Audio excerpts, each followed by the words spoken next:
So, the most important element of a successful classroom is what we call backwards planning. And what I want to do today is I want you to leave here with a global perspective about what backwards planning is, and not only a global perspective about what backwards planning is, but I also want you to leave here with a global perspective of how this backwards planning affects your classroom, how this is where you learn how to create success criteria and learning intentions, and where you learn how to function at a high level of teaching and a higher level of learning. I do want to make a disclaimer that this is not the end all be all. Like, I don't know everything, but the beauty of my job is that I can learn from other people. And not only learn from other people, I can put it into practice. So that's why, as an academic coach, I always ask to teach, 1, 2, 3 classes a year, because I want to be able to put into practice what I learn and be able to teach other people. It's a lot easier to teach somebody when you walk in their shoes. And so that's what I want to do today, is just give you that opportunity to hear from me on what backwards planning is, and what that looks like in a classroom. And so let's talk about the elements of backwards planning. This is like that global outlook that I was talking about. So we always start with the most important part of backwards planning is when you unpack standards. And unpacking standards, we've all heard the buzzwords. We've heard a bunch of different terms for it. But really, your goal in unpacking standards is to determine what the students need to learn. And sometimes the standards will tell you how they want you to get there, the elements of that learning, so what and the how. So that's the most important piece, is you unpacking the standards. That is step 1, right?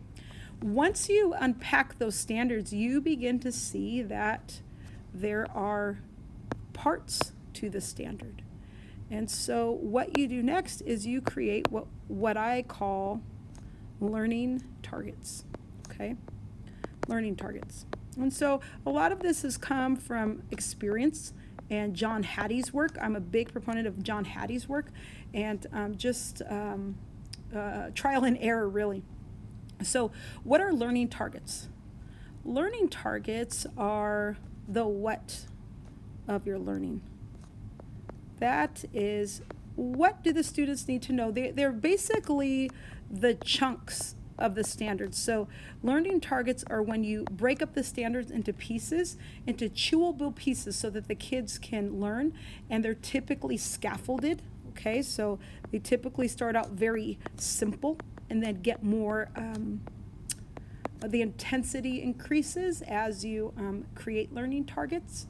But there are some times where there's just different skills that students need to learn, and so they might not increase in intensity, but they may just be a series of things that a student needs to be able to do by the end of the unit. Okay, so the unpacking the standards is the global piece of the unit, and then so from there I break the standards into chunks, which are learning targets, and then from there what I do is I create learning skills.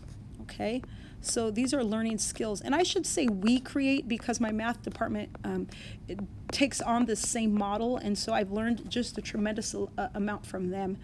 So we break these learning targets into learning skills, right? So these learning skills are the how you're going to meet the target. So you are looking to figure out how to meet the target. And these are basically a checklist of things that you need to be able to do as a student in order to meet the learning target. And if you can meet the learning targets, then you have met the standards, which means you have mastered the unit. Okay, so we break these things. We have learning targets, which we focus on, and these learning targets are created from unpacking the standards. And then we have learning skills, which are the things that you should be able to do in order to meet the learning target. So this is the meat and potato of the of the unit, really. It's the things that you should be able to do, the skills, okay? So from that, then we create 2 types of assessments, right? So we're going to talk about the types of assessments that we create. The first type of assessment that we create is our summative. So this summative is based on the learning targets. Okay, so we have these summative exams or summative assessments. That's the first thing we create once we unpack everything and make our learning targets and learning skills. So our summative assessments. Now for math, our summative assessments are not at the end of the unit. They are at the end of every learning target. So we are assessing the learning along the way. So it's the end of every learning target.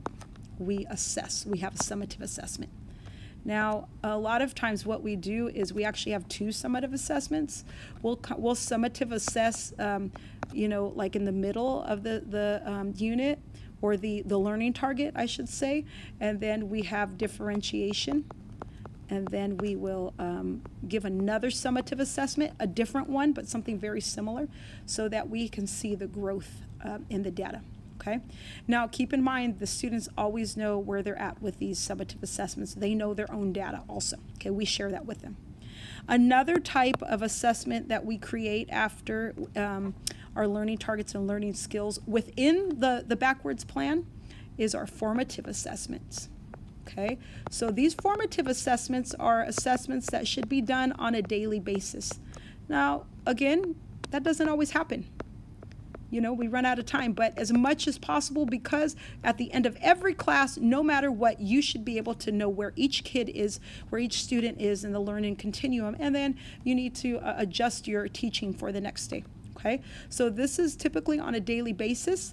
They're formative assessments, and they're typically 1 question just to assess the learning skills for the day. Okay, the learning skills for the day. And keep in mind, after an assessment, the next day, right away, the data is shared with the students. I don't wait, a week. I share it the next day so the students know where they're at and where they need to go. So feedback is hugely important. Okay, so within a backwards plan, when you're backwards planning, you have 3 basic steps to backwards planning. You unpack the standards, you create learning targets and learning skills. For the learning targets, you create summative assessments, and for the learning skills, you create formative assessments. Now, what's important is we also create in the math department what we call learning maps. And these learning maps are based on these targets and these skills. So we are creating learning maps so that kids know how to get to the end goal, okay? So we create learning maps. These learning maps are shared with the kids. Now in my class, we have learning maps that are shared with the kids, and the kids actually have these maps within their interactive notebooks because they self-assess throughout the week or 2 weeks that we're doing the learning target. They self-assess based on their formative assessment data. So they are self-assessing the entire time. And then at the end, they also log their summative data. So they're constantly knowing where they're at within a unit and how to get to this most important X right here, which is meeting the standards. So the kids are constantly assessing themselves. Okay, so with this backwards plan, I'm going to then lead into how then do we create what John Hattie talks about, success criteria and learning intentions, and Fisher and Fry. Like, how do we do that? Okay, so let's talk about that. But this is huge. You have to have a backwards plan. You have to have a backwards plan to even get to success criteria and learning intentions. So, I'm hoping that we can delve more into this, because without the backwards plan, the other stuff really becomes a bigger job than it needs to be. So because I have all of this stuff, I have a map with learning targets and learning skills. I have my assessments already planned out. I've already unpacked the standards. This is before I even start planning lessons, okay? So then I go to planning my lessons. So let's talk about that. So when I plan my lessons, the first thing I do is I backwards plan, okay? So there's a next piece to this global planning. So I backwards plan lessons. That's important to know, okay? Because you should be backwards planning everything. So how do you backwards plan lessons? Okay, so what I do is I start with, well, what is my goal? Well, that's pretty darn easy, you guys, because I already have my target. So I look at my learning target and I look at my learning skills, right? Those are the two pieces that I look at. I look at my learning target and my learning skills. And really, the daily planning is based on this right here, okay, my learning skills. So once I know what in the world I need to plan for and what my goal is for the day, then I can easily create my success criteria. And this success criteria is really based on the learning skills. Like my success criteria for the day is, you know, if I can do this, this, and this by the end of the day, then I've learned, right? These are all just my learning skills. I take my skills and choose which ones we're going to work on for the day, okay? From that, I can then work on my learning intentions. Now, when I was first looking up all of this stuff and trying to learn what all of this verbiage meant, really the learning intentions take the place of the objective. But I'm going to state a disclaimer here. These learning intentions are not the old school objectives where you talk about, you know, 90% proficiency or what have you, you know, if 80% of my students, you know, it's not like that, okay? Learning intentions are based on your success criteria and based on your learning targets. So really the goal of your learning intention is to tell how this is going to help them get to meeting the target, right? The learning target. That is the goal of the learning intention, is just how in the heck are you going to, how is this going to help you, or what is it going to do so that you can meet the learning target, right? That's really important. So it's really this like cyclical thought of you're using your learning targets and learning skills to create this lesson, and within it you start with your success criteria, and then you can create your learning intentions.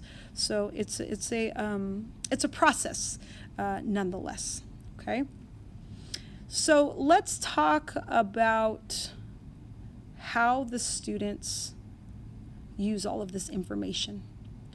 What happens is I want you to understand that all of these pieces of information create this amazing bridge, right?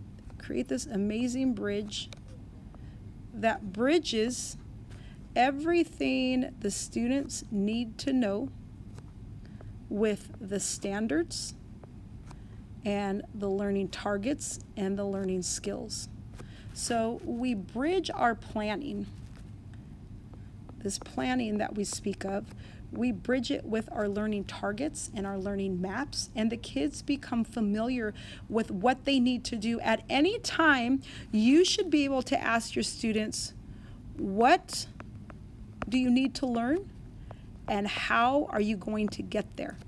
That is the true definition of visible learning, because the kids know what they need to do and how they need to get there. And that comes in for me through learning targets and learning skills, which the kids always have readily available.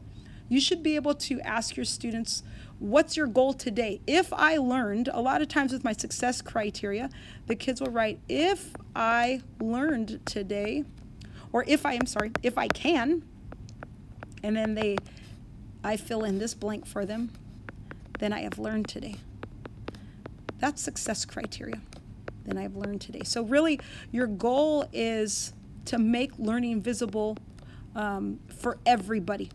not just for you. Your planning may be great, but what use is all of that time in planning if the people you are focusing on have no idea where you're going with it, okay? And that is the basis for not only backwards planning, but for creating success criteria and learning intentions.